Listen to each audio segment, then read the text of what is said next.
Hello again, I'm Malcolm Hornby, and this video is about the third novel in my book series, At Large in the Maze of Myth. Unlike the first two novels, this one is not a psychodrama.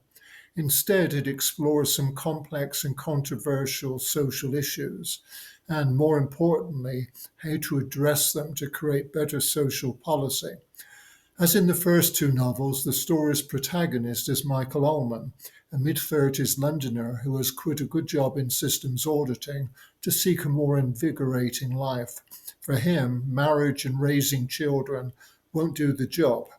Circumstances lead him to a political science professor with whom he shares his ideas about how to tackle controversial and complex social issues, such as climate change or doctor-assisted suicide or medical marijuana.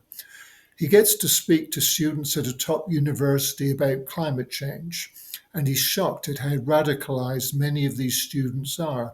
They've swallowed a bunch of ultra-progressive views that would ruin the economy and cause widespread hardship, yet these are some of the nation's most intelligent people.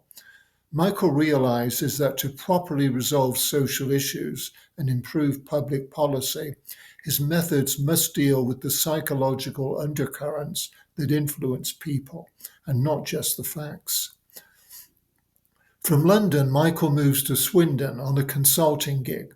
While he's there, he encounters many immigrants and wonders about their integration into British society and their impact upon English culture. His perspective is shaped in part by an older man born and raised in Swindon whom he meets in a pub. The man, John Wainwright, tells how the town has grown and changed in his lifetime, and he insists that economic opportunity has been and remains the driver. A chance meeting with a female American student, a New Yorker, leads to a relationship and an opportunity for Michael to visit the United States, where he spends time in New York City and arranges to visit friends in California. In New York, he tests his ideas on social policy formulation through an issue that, though not a big deal in Britain, is huge in the United States: abortion. Michael uses an opinion spectrum as well as established facts to analyze the issue and reach conclusions.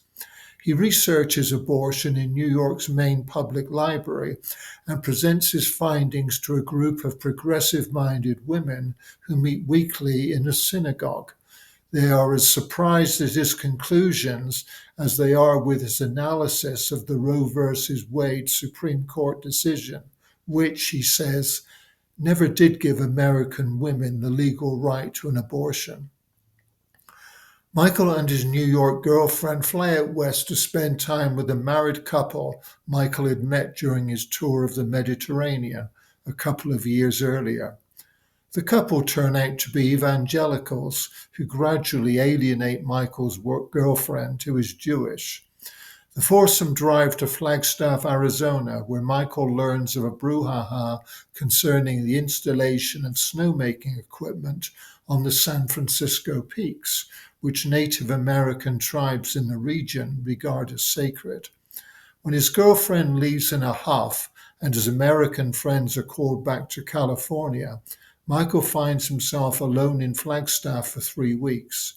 He uses the time to explore the snowmaking issue and how it was handled, first by the U.S. Forestry Service and then by the nation's legal system. What he uncovers is democracy gone wild.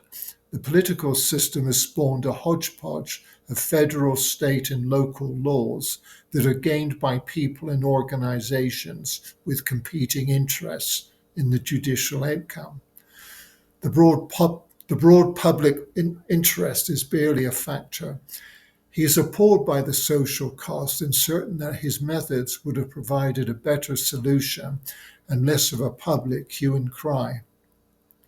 Michael returns to New York City, where he tackles a very different type of problem, that of Israel, pervasive anti-Semitism, and the plight of the Palestinians.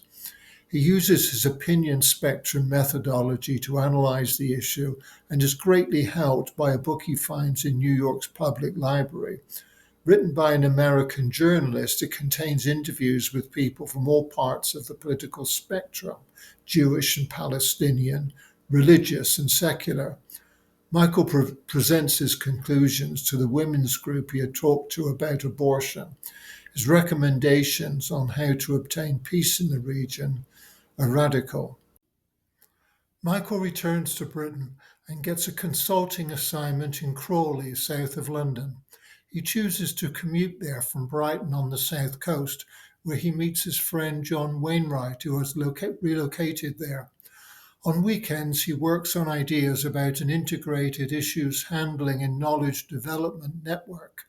This would enable, for example, worldwide collaboration on complex issues such as climate change and what each nation could and should do about it.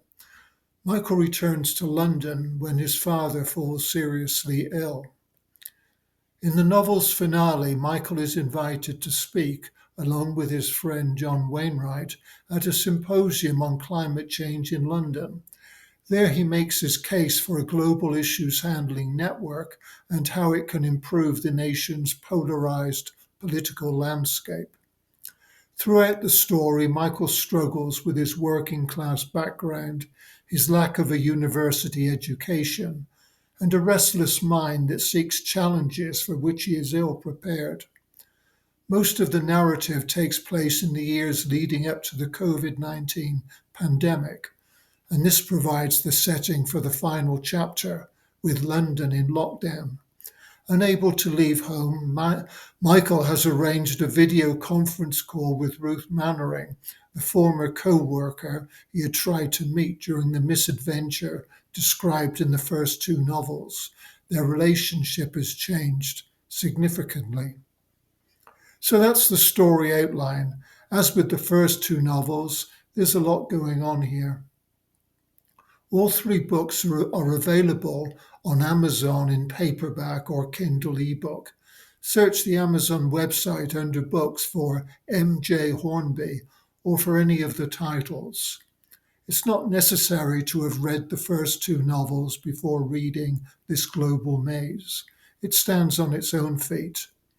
Thanks for listening.